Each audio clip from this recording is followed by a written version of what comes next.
कश्मीर मांगो तो चीर देंगे, दूध मांगोगे तो खीर देंगे, कश्मीर मांगो तो चीर देंगे। नीम का पत्ता कड़वा है, पाकिस्तान भड़वा है।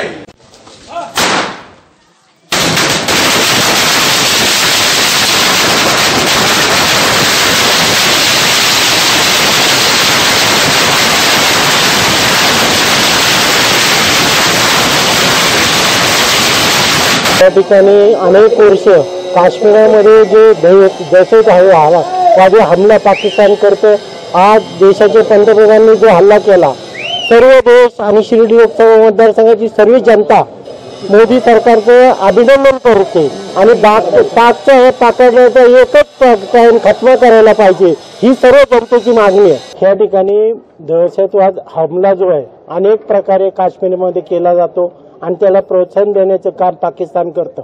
आजच्या हल्ल्याने पाकिस्तानची नांगी जिरलेली आहे आणि ह्यामुळे पाकिस्तान हिंदुस्थानच्या नादी इथून पुढे लागणार नाही, हे हिंदुस्थानच्या पंतप्रधानांनी दाखवून दिलेलं आहे आणि असंच काम मोदी साहेबांनी करावं अशा भारतीय जनतेचं या ठिकाणी मागणी आहे। हवाई दलाच्या जे सैनिकांनी कारवाई केलं, पूर्ण देश त्यांच्या बरोबर आहे।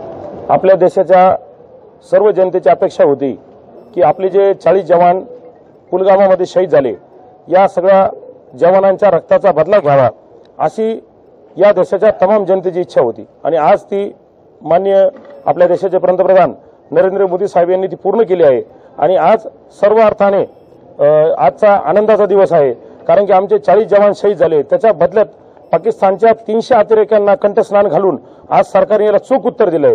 यापुढील काळात सुद्धा सरकारने असंच पाऊल उचलावं।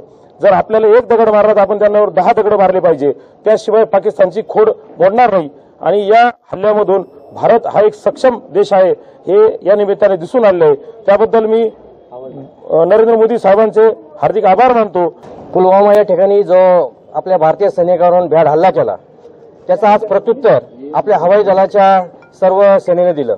खऱ्या अर्थानं दुःखामध्ये 12 दिवस झाले आपला पूर्ण देश दुःखात होता, परंतु आजच्या घटनेनं निश्चितच आपल्या सर्व भारतीयांची छाती नक्कीच 56 इंच झाली असेल, कारण हवाई सेनेचा हा जो हल्ला होता, या हल्ल्यामुळे जवळपास 200 ते 300 अतिरेक्यांचा खात्मा झाला आणि भारताने पुन्हा एकदा दाखवून दिलं आम्ही मागून वार करत नाही तर आम्ही पुढून वार करणारे आहोत, हे आज या घटनेने सिद्ध झालेलं आहे।